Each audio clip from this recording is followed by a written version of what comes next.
I want to ask our panelists, first of all, to share some personal stories with you all. So what inspired you to enter the heavy construction industry, and what has your journey been like so far? And Colleen, if you can start us off. Well, I think, because I've been in it now 50 years, I'm one of the ones that, really didn't think there was going to be a career. But my father started the company, and I heard about it morning, noon, and night. And I think at that time, I just wanted to be around my dad, and I wanted to make him proud because he looked around at all our competitors, and they had sons. And poor Huey only had one little girl, right? So I just wanted to make him proud, and that's how I got in. Now, subsequently, years later, when I chaired the Manitoba Construction Sector Council, started to realize that other girls, because they didn't grow up in a construction family, it was never given to them as an option. So with the Sector Council, we started to go into schools and try to also talk to, social people and HR people in the schools to say this is an option for girls also, because I think we have to get to our young daughters and kids that they actually think that construction can be an option for them. Thank you. Vanessa, how about your story? What inspired you, and what has your journey been like so far? Honestly, it's where I got a job. We're the first place that offered me a job right out of school. I actually went through water resources to be working with farmers on rural water quality. I grew up on a farm, and water quality was something that was an issue where I grew up. So that's what I wanted to do. I interviewed with Saskwater, actually, before I graduated, and Sask Highways. And Sask Highways offered me a job. So that's where I went. And I haven't looked back since. So far, my career has been, it's been interesting, right? Starting right from a tech, as a checker, scaler, lab person, to being a senior project manager, and everything in between. Like it's been quite the ride. Some positive, some negative, but I'm still here. Resilient and still here. Here and resilient. Thank you, Vanessa. Nicole, how about you? What inspired you to enter heavy construction, and what has your journey been like so far? First of all, I'm not as comfortable as these ladies up here, okay? I gotta read shit. My father was not blessed with a son, but he was not discouraged by the fact of my gender. He still took me to the shop where he was employed, and on weekends he taught me the basics of a bobcat. That was my first taste of the toys that the boys played with in construction. Thank you, Dad. My journey has taken me all over Saskatchewan and Alberta. Some employment opportunities worked out, and some fell short. It hasn't been a glamorous journey. It's been filled with good, bad, and downright horrible situations. But I've learned a lot of respect for the men and women who have chosen this career path. I've met hundreds of really good people in the industry, mostly male, and was lucky enough to have some really great mentors who, like my father, didn't care if I was a girl and gave me direction and a chance. Looking back, I'm amazed at the amount of projects I've been directly involved in and feel a great sense of pride to have been a woman in the industry. Thanks, Nicole. And Kaylee, how about you? Yes, so I had an interesting start in construction. I started out as a teenager. I think it came naturally as a lot of my relatives were in farming, ranching, and construction, so I was exposed to tangible work early on. I was also inspired. My grandfather had built the highway between Lake Louise and Jasper, so I remember looking at the black and white photos when I was a little girl and seeing where my grandparents camped, and they had their 20-foot trailer in the construction camp and that kind of thing. So when I started working in construction as a teenager, I was lucky enough to work on a project where there was a rock quarry. We did sand screening. We built pathways and roads. So I got a little taste of everything there. And I didn't know that it would become a permanent career for me. But going forward, I grew my passion for the industry and stuck with it. And I'm really glad to be here today. All right, thank you, ladies. Some really diverse backgrounds and good stories. So my next question is, can you share a moment where you felt especially proud of your work, either on a project or in your career in general, and whoever would like to go first? Up to you. I can go. I think when you have those particularly hard-fought projects, you know, the ones where nothing goes right, where everybody's mad at you, where you're dealing with nothing but like minister inquiries, and you know, and the project completes, thankfully, and you have a beautiful project that you can turn over to the community to enhance their lives. You know, to me, that is the most gratifying thing. It makes the hard times better. You almost forget the struggles and everything you went through, and you have a sense of pride every time you drive on that highway, right? You don't necessarily remember every time that someone yelled at you, but you remember the successes you had there in building that job and successfully doing it. Others, thoughts? So I was employed with BLS Construction based here in Regina. I was a new hire on the paving crew, but not new to paving or compaction equipment. Jim Short was the owner at the time. We were paving up at Pasqua Lake. It was my third day on the job. My equipment that day was the wobbly, the rubber tire, and I was very familiar with it. I didn't know that Jim had been parked on a hill a short distance away. I didn't see him, but he saw me. About an hour later, when we were waiting for another load of asphalt and I was checking my spray nozzles, Jim approached me. He said, "Where did you learn how to run a wobbly like that?" I told him I had a great foreman named Alex Choka when I worked for site management, who threw me up on a rubber roller one day in Rollo, Saskatchewan. Gave me some direction in his broken English. "Tire by tire, Nikki." And here I am with you now. Jim said, "I'm giving you a raise. We don't want to lose you.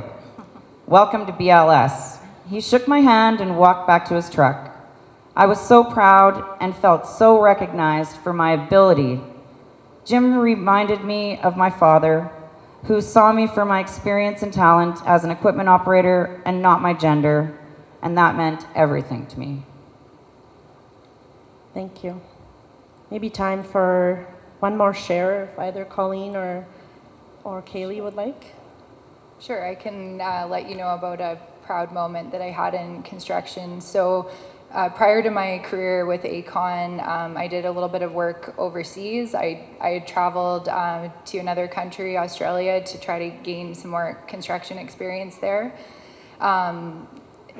Definitely was more male dominated there than it is here at the time, and I was definitely having a struggle getting on a project. So I was a surveyor, and I saw a job posting and had reached out to them, and they let me know they didn't really think it was a fit, unfortunately, and I really liked the job. It was like an airport tower that we were going to build. It was a 72-hour continuous concrete pour, and they needed monitoring on it.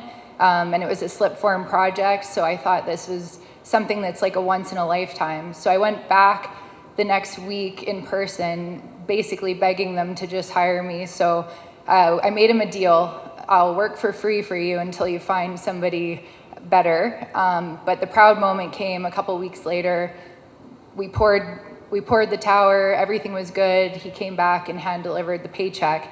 And so I really can't even remember today what the paycheck was worth, but it was the proud moment that we changed his mind, and he had me work for him for the rest of the year. So That's a wonderful story, and what a story about perseverance on your end. So kudos to you on that. Do you want to share another? You know what, I think for me it would likely be some proud moments of my team.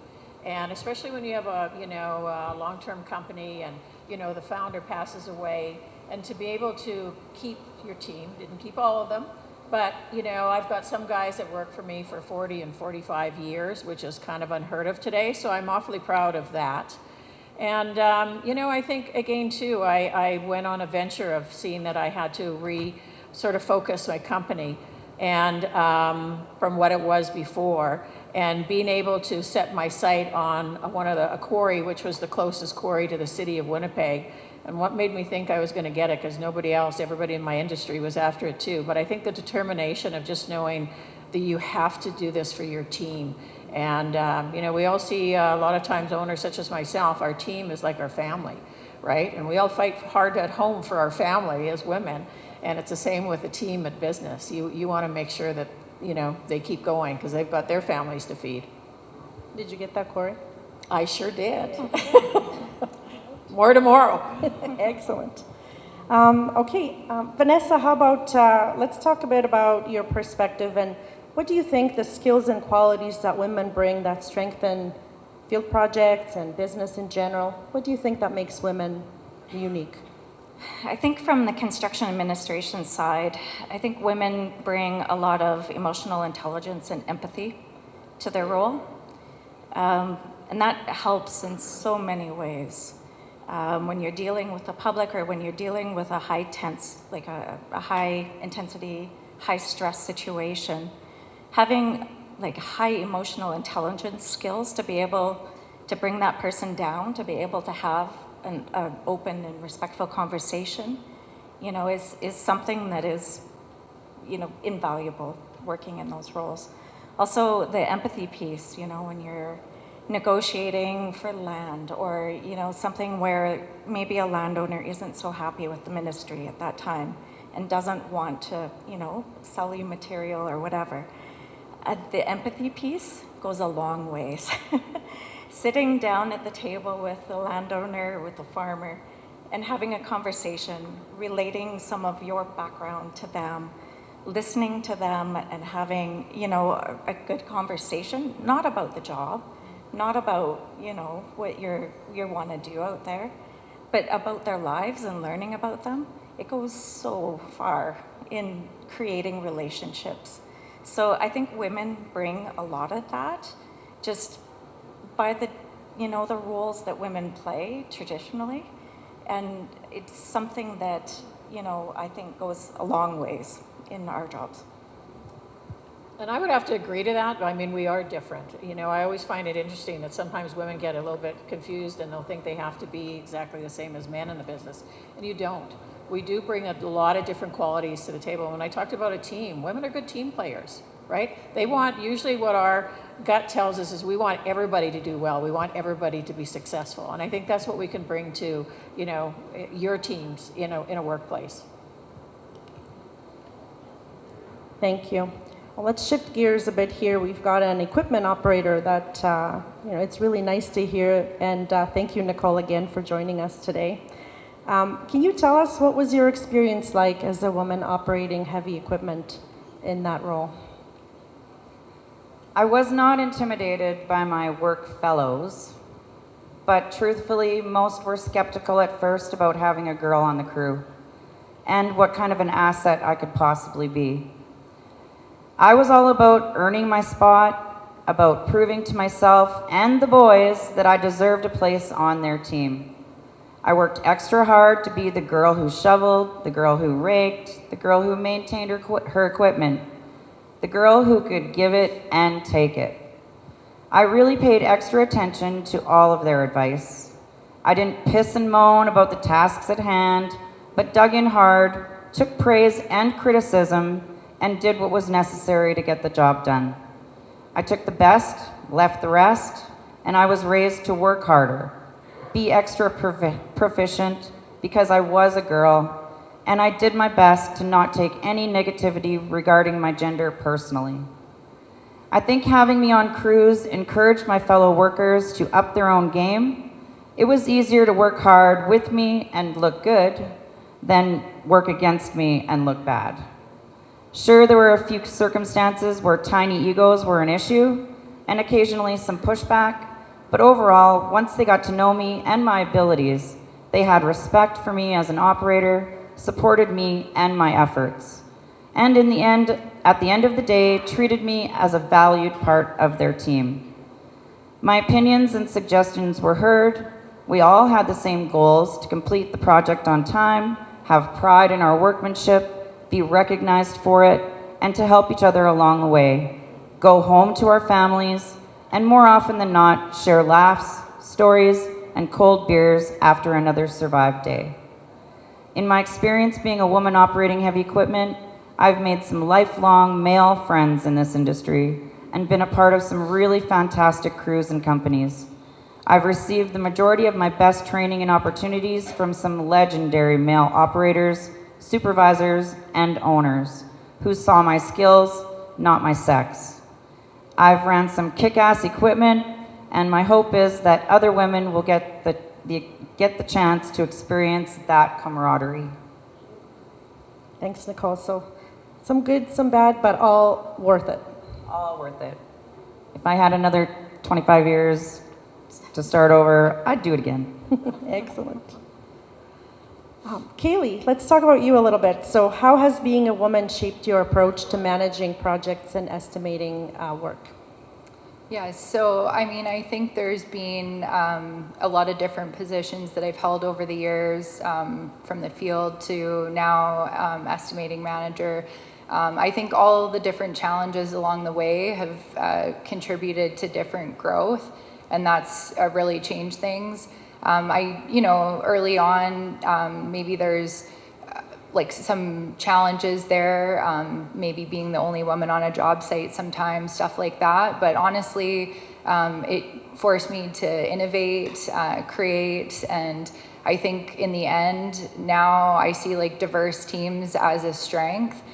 So that's really good. The resilience is one thing, and working under pressure. So I think now, especially in estimating, working under pressure is really important. And I think after all the years of different challenges, I'm able to take it in stride these days. And when we chatted before the panel, I think you mentioned also not losing yourself and staying true to who you are. And I know Colleen alluded to that earlier. You want to elaborate a bit on that?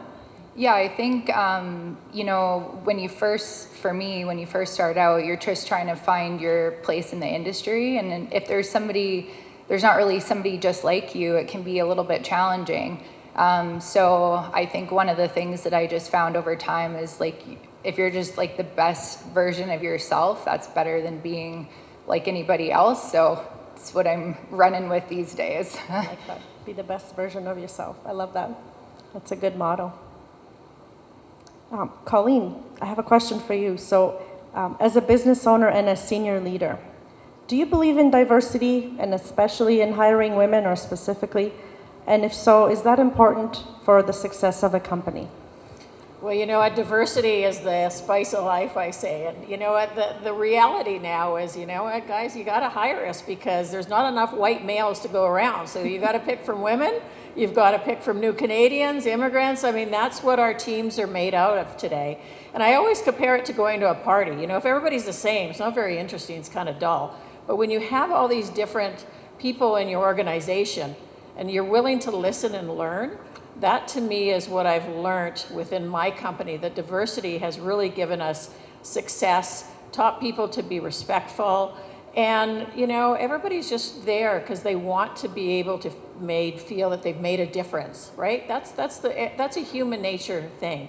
So diversity to me is, we all have to get used to it, because that's really what is out there today. And I think if you put a positive spin on it, that it can be good for your companies, I think really it's going to be very successful for all of you.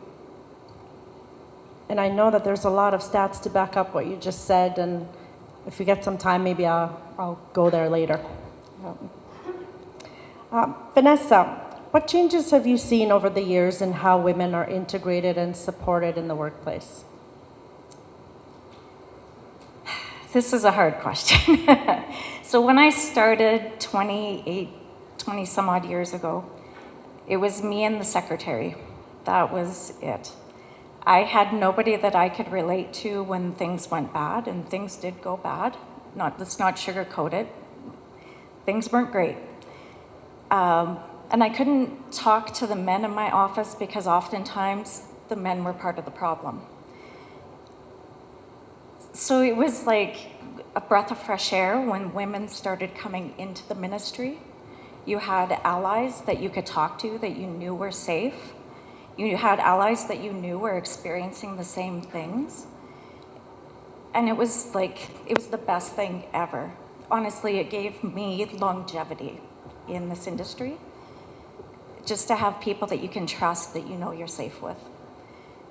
The other thing is a lot more flexibility in the roles. And it's not just for women, it's for men as well. There's more of an understanding that people have different pressures in their lives other than work. So, you know, if you need time to be with your family, that's, you know, easy to do now. Whereas in the past, it was like, no, you don't get the time off. Now it's something that if you need time off, you take it. And that just is great that, you know, employers are valuing that and knowing that people have things outside of work that that may need them to take them away for their job. And, you know, that's something that I think is quite a positive on both male and female people in the workplace. So, yeah. Other thoughts? Any changes you want to comment about from when you started to now? Are we doing things better? Well, you know what, again, like I'm the oldest one on the panel, so I guess I can see, you know what, we have come a long way. Is there a long way to go? Absolutely. I think, again, too, as teaching, you know, it has to come from the top down. I think you have to show that you want to be behind the diversity in your office, and whether it be, you know, women. We have to be supportive. There are differences, like I've said before, and I think that support is key. And I just know from, you know, I mean, hey, one of my guys finally, he found out there was another woman coming to one of our quarries, he went, okay, guys, you know what, let's watch our language on the two-way radio today. I thought, oh my God, it only took me 48 years for you guys to kind of start to learn that. Maybe you should tamper that a little bit. I will also say that women coming into the industry, if that offends you, that you hear some swearing, you know what, don't bother coming. Because, you know what, I always say, their wives can't change them, I can't change them either. So we have to be able to sort of ride with the tide. And I think that was alluded to on here too, is that sometimes, you know what, we all just got to put our big panties on and get to work and prove yourself. It's just like, you know, and that's a human nature thing. Men too. It's when you have a new person on the job, it's like that hazing sometimes can start, right?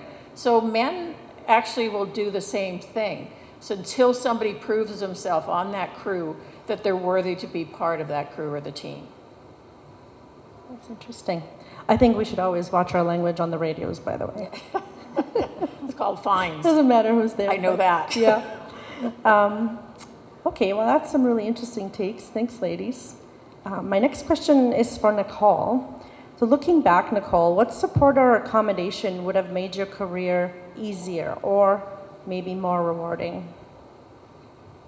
First and foremost, skill testing and opportunity. Male or female, you're either proficient at what you do or you're not. I know a few operators who've been doing the same thing in the industry for years, and they're still shitty at it. But they feel entitled to a piece of equipment because of their seniority or age. I think that all operators should be tested on their skills and abilities, and the best of the best should be given opportunities of seat time. Just because we have different physical attributes does not diminish our skill level or understanding of process and procedure. Each individual on the team should be encouraged to take every opportunity for advancement in all aspects of the industry, whether it's in the field or the office. That's a powerful message for all employers. All people need development and opportunity for growth. And it's so awesome that we're all here today, because this is what we're doing here exactly. So thanks for that. Kaylee, how about you? What challenges have you faced in your role, and how have you overcome them?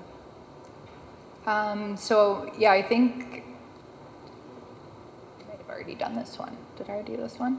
Oh, well, we chatted about mentoring. I think you talked about how mentors shaped your Yes. your career. Some of the challenges definitely were trying to find, see a career path for yourself. So I think one of the biggest things that has really helped was mentorship. I've had a lot of different mentors over the years. All of them have been men, wonderful men that have guided, helped me, gave me advice. And so I would say like that's one of the key things for men and women coming into the construction industry. And it's a really nice way for everybody in this room to be able to give back as well. If you see a young person in your company or on your job site, just any kind of mentorship is super helpful. And it really lets them know that they can ask questions, they can get support, and it really helps throughout the career. But I think as well, the sense of connection, you create like lifelong relationships with these people, and to this day, they're still checking in with me. So that's super valued there. So.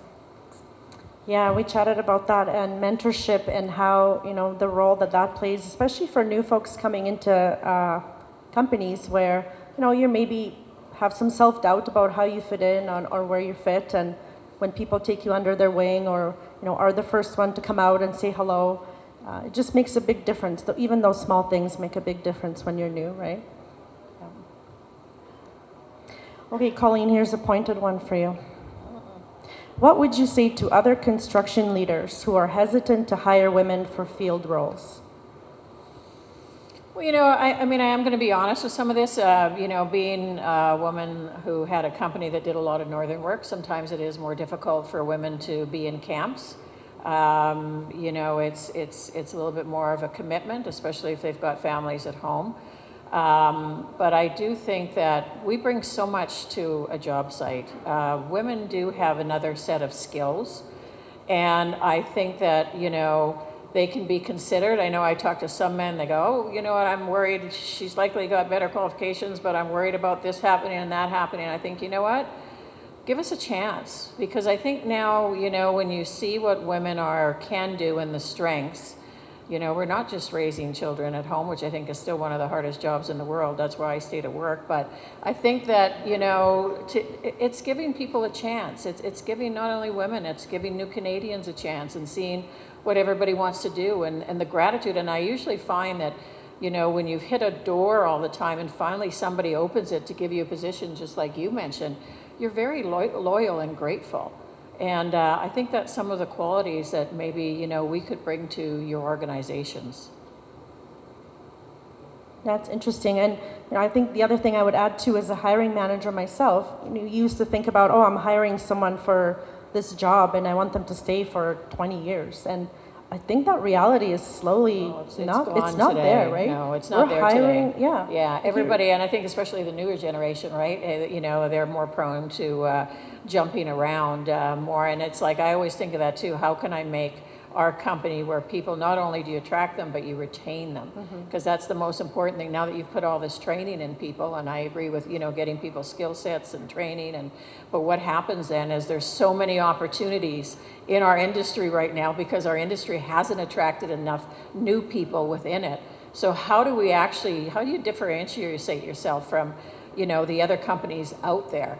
And one is being open to hiring women and other diverse groups. And I think doing as much homework as you can. And the biggest thing is, it's such an easy thing to think of. It's a word called respect. Everybody wants to be respected, right? Not thought of as that you're going to be down here and we've got to bring you up. I think if you show people respect when they come through your door and that they do feel that they make a difference in your company, that's going to be the biggest motivator, in my opinion. And I would add too, it's probably about culture a bit too, right? What would you ladies say? It's the culture that you create that really people stay or leave. Is that fair? What would you say to that? I think that's definitely fair. I can speak for myself. I am really lucky to work with an amazing team and amazing culture, and I think it makes all the difference. Yeah, and I think it has to come from the top down. Obviously, my guys have a little bit easier time with it because a woman is leading the company, so they have a hard time showing that kind of behavior. Does it happen? Absolutely. Is it corrected? I try. It does come from your leadership people, and that is what makes the difference for mentorship for these new people coming in. All right, so to follow that up, what advice would you give to companies about creating career paths for women beyond entry-level positions? So this is a retention question. How do we keep them? Maybe Kaylee, you want to go first? Sure. So I have a little list here. So I think visibility matters. If you see it, you can become it. So role models are critical, and I just think that it's okay if you don't have maybe a woman role model in your company for a young woman to see. There is other people in the industry, so like connect with Chantel or Anya and get them in touch with Sask Heavy or Women of Asphalt. Secondly, giving people a chance. I think sometimes all people need is just an opportunity to get their foot in the door and really see what it's all about. I'm going to keep going on, yeah. Yeah, you have a list. You go with your list. We're here for you. Pay fairly. I think compensation should reflect the value that everybody brings to the table for both men and women. And then I touched on it briefly before, but mentorship programs, I think these are free and they're key. And then creating a safe environment. So this is physical and psychological safety. I think just like children, when they're safe and they're thriving in schools, I think men and women are the same. They can thrive in safe environments. Beautiful. And you'll send that list to all of us later? Yeah. Awesome. I have something I'd Yeah, like to add go. to that too, and I think sometimes it's sharing, with the team of where your company, where you see it going. Sometimes I find our companies, they tend to be a little bit, clouded in secrecy sometimes. And I always say that I'd rather share of the vision, or if somebody comes to me with a new idea, because being in it so long, I'm guilty of tunnel vision at times. And at least taking the time to listen and might say, geez, that's a great idea. I don't know why we didn't do it before. Or taking the time to tell that new person by saying, this is why it doesn't work for our company. We've either tried it, or because we have other link companies, it doesn't work for everybody. So it's really just taking that time to explain of trying to get them hooked into being part of that company is so important today. You triggered me there because I do see, and I'm really grateful, the Ministry of Highways has been doing really a lot of the why. And I hear that from our leadership. I see that much more shared these days than it maybe was 20 years ago. And so that's been a real positive, where when you share the why, people feel connected to the work that you're doing, then they have a purpose. So I think that's an important message. Thanks, Colleen, for that.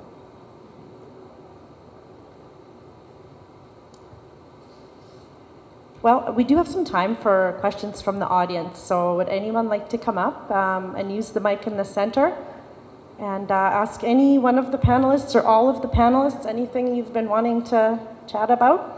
Oh, I see we have one lady coming up. I'm married. I met him. I wanted to ask all of you what you would tell a young person wanting to get into the industry, male or female.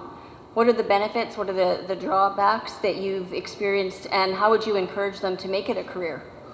What would sell them to want to come and work in this industry? I think for me, my job has been so diverse. I've been able to do so many different things, see so many different things. I worked so much in different programs, different everything. It keeps you, constantly learning. It keeps you motivated to keep going. It just opens up your eyes to other things. And especially when you do construction management or work in construction for as many years, things become monotonous. So the ability to try and do different things, and if the opportunity is given to do it, like say yes immediately. When airports came along, and I was asked if I wanted to take on airport construction, I know nothing about lighting. I'm not an electrical person. I know nothing about that, but I've said absolutely. Because it was something new that I could learn, and it was a challenge that I could, work on. And I think that's something really exciting about our jobs, because every day is different. There's always a different issue. There's always a different, something going on that keeps our jobs just different from day to day and on our toes. And yeah, it's great that way. Well, I think it's certainly going to give you character. There is a lot of some days mountains to climb, but I think that, it's certainly you get accomplished, which gives you confidence. And I think that's what young people are really looking for today, because there's so much noise in the world that they need some confidence.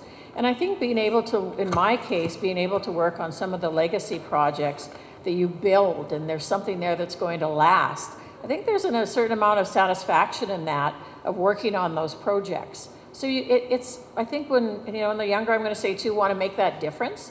So I think in our industry, we do make a difference. And I think that's what we can use to attract a lot of the younger people. I think I would have to say to anybody that's wanting to come into the industry, you need to be open. You need to not expect that you're going to be making top dollar and running the biggest roller on the third day. You really have to buckle down, work extra hard to prove yourself, not just to your teammates, but to yourself, because it is all about confidence out there, and believing that, hey, you know what, I'm right for this position. I'm willing to fight for it, not physically, but, with your efforts. And yeah, like it's a great industry. The money's good when you work your way up the ladder, but there is a ladder and you can climb it. Yeah, I would just encourage all young people that there's really something for everybody in construction.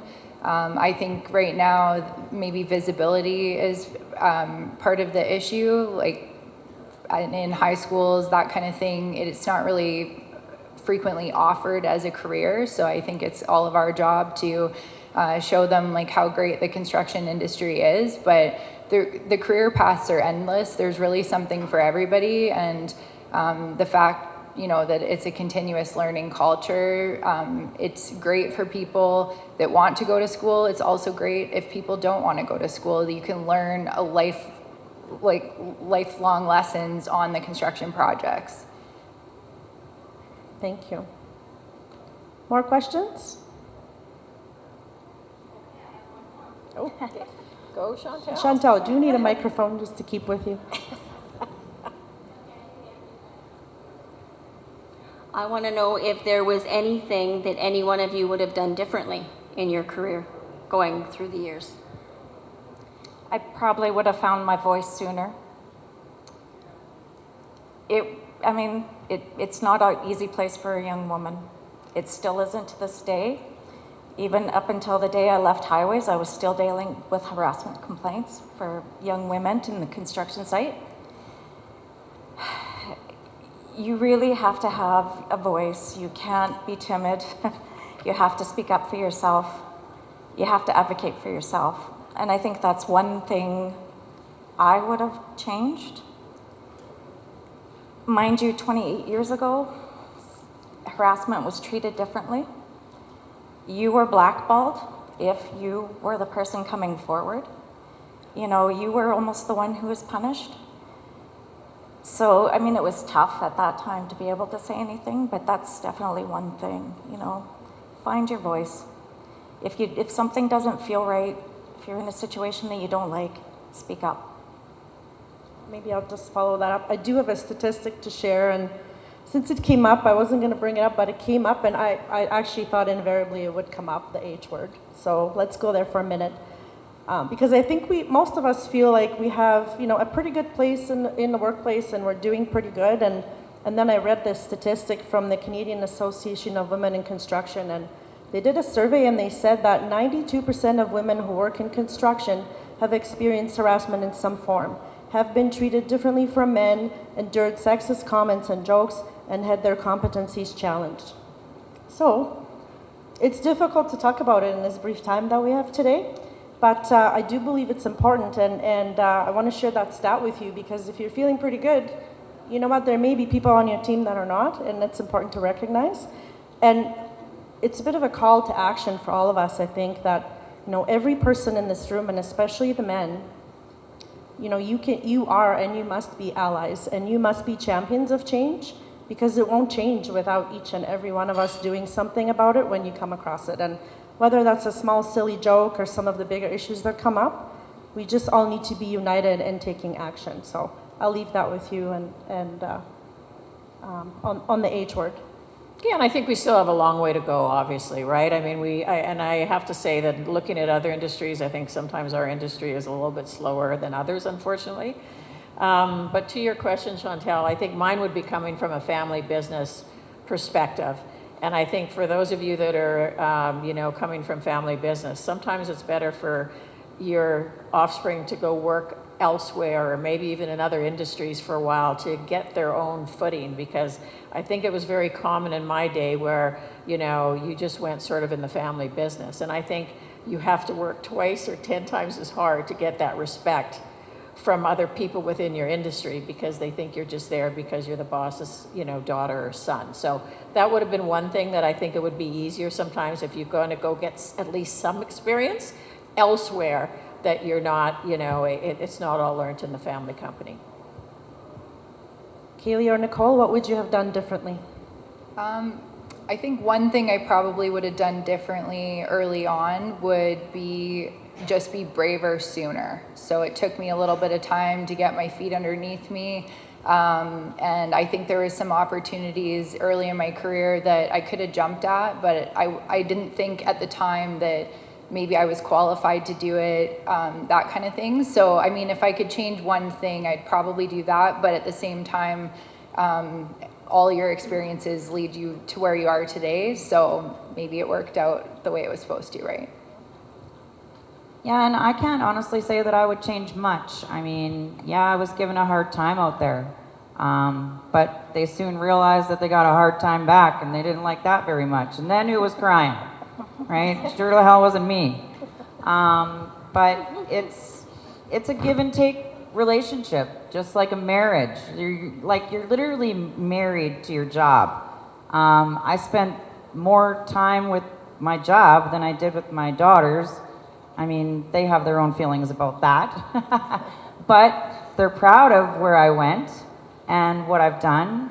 And there's multitudes of places they've been in this city, around this city, and they can say, hey, my mom did that.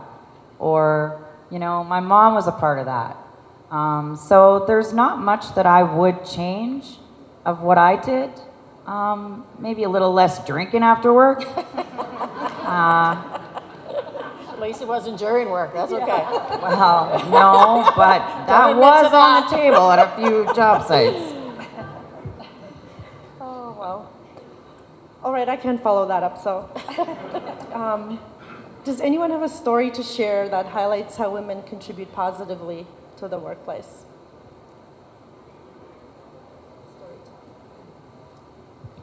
I think just by being in the workplace, just by having our diverse backgrounds, right? Or being like the stereotypical mothers of the group, making sure everybody's okay and looked after. I think that contributes to like a better culture on the team. We have different experiences, we have different backgrounds, we have different ideas of how things can be done, So I think that's one positive contribution. Any stories, ladies? Not really a story, but I think one kind of theme that we see is it's just a different way of problem solving. So I don't think one way is better or different, but men and women definitely think differently. So I've just noticed there's like a lot of like healthy banter where ideas are being thrown back and forth. And I think at the end of the day, it just makes the team stronger and we come out on top together. And I think mine would just be that, I think I made a difference because when my father passed away, I could have sold the company and I didn't. So hopefully that some of that tenaciousness looked at the people that I worked with and they went, okay, well, she didn't have to be here, but she's here. So we'll fight alongside her. So that would maybe be hopefully what my story would be. Okay, so we've got just a couple more questions maybe before we conclude here. Okay, I think this is a hard one, but maybe you have some ideas. If you could implement one policy or practice to make job sites more inclusive, what would that be? One policy or practice on the job site. So I can speak, we have a practice, I work for ACON, it's called the Green Hard Hat Policy. So this was initially implemented for safety, where the new workers would wear a green hard hat and the more experienced workers would wear a red hard hat. But what's really cool about it and what we've saw is that it's not just improving our safety, but it's also improving the mentorship on the job sites as well. So I think, if other companies wanted to adopt something similar, it's quite effective. So there's new people on site and they get paired with somebody with more experience, and that's kind of their buddy that they can ask questions to. And I think it's a really good idea and it's working out well. Excellent. Other thoughts? I think it just comes down, and I'm going to say it again, is respect, is to make sure that your people on the job site respect the new people, the women, the new Canadians. It all comes down to respect. And maybe I'll just be frank and say, let's just be comfortable with our different physiologies. Some, like women have a different physiology than men, and that's just the reality of life that we have. So we're not trying to make you uncomfortable when we need to go to the washroom, but we need to go to the washroom. Oh, the ditches I've seen. All right. We need some quick release coveralls, Yeah, there wasn't any women washrooms in those days, No, was there? there Yeah, sure I wasn't. remember that bush too. Okay, ladies, I've got one final question for you. What does the future look like for women in this industry? And what excites you about it, if it is exciting? Well, I think exciting because we know we're going to have opportunities because you need us. So I think that's one thing, whether you want us or not, you're going to need us. So I think the opportunity is what excites me today, and it is forcing women into our companies. Thank you. Vanessa? I think just seeing the crowd here, when I first started going to road builders years and years and years ago, it was all men. Now I see like a room full of women here, half full of women. That makes me happy. That excites me to see the diversity now is encouraging, and it just warms my heart to see that. So. Nicole? Open-mindedness. I mean, that's really come a long way since I started, back when they were wearing shorts and doing rails off the rig floor. And that's the true facts about it. I mean, it really has come a long way. And yeah. Kaylee? Yeah, so I think the industry is definitely bright for men and women in construction. I'm really excited about helping the next generation coming in. I think we're at a really interesting time where we've got a lot of innovation and technology, but we still really need the boots on the ground, hands-on experience. So I think pairing those two together, we're in for a really interesting couple decades. So I'm excited about that for everybody. Super. And I'm excited too, because we're now having these conversations, and let me tell you, we weren't having them 20 years ago. We were just talking about technical this and, do it this way and not that way. So we've come a long way as an industry, and it's nice to see the partnership too between, all of us in the industry, between the contractors, consultants, and ministries and owners as well. So I'm super happy to be here on this panel, if you can't tell yet. Very excited. All right, so just a few words of thanks. So on behalf of Women of Asphalt Canada and the SHCA, thank you to each of you for being here and for sharing your wisdom and insights. And I know it's not comfortable, and some of you haven't done this before, so I really appreciate you doing that. I think you've given us a lot to reflect on. My hope is that this panel starts some good conversations afterwards for many future engagements in your companies and even at the SHCA as well. And I hope that more employers in our industry embrace women and help us thrive. Women new to the industry need role models. We heard that today. We need mentors, and that's for everybody, right? Women and men both need this, and because we need to be able to see what's possible. So thank you, ladies, for being those role models and the mentors that women look for today, for being on this panel and taking the time to come and share your thoughts today. I will finish with the statistic, because you mentioned this before, and there's a lot of them out there, but I want to share this one. So in 2021, Forbes magazine article referenced a study, and they showed that companies with a diverse workforce are 35% more likely to experience greater financial returns than their respective non-diverse counterparts. And companies with greater diversity are 70% more likely to capture more markets. So overall, if you Google diversity stats, you'll get a lot of this good stuff. And overall, you'll see that diversity is good for companies, it's good for people, and it's good for business. And it's also proven that the successful companies, they don't only hire from a more diverse pool of people, but they also create a culture of growth and implement meaningful support for the people that they hire. So for all the people that they hire. I also want to thank the audience and Chantal for your wonderful questions. Some of you who weren't maybe ready to come to the mic, you can find any one of us around here later after this event, and we're happy to chat with you. And please join me in a final round of applause for our panelists today.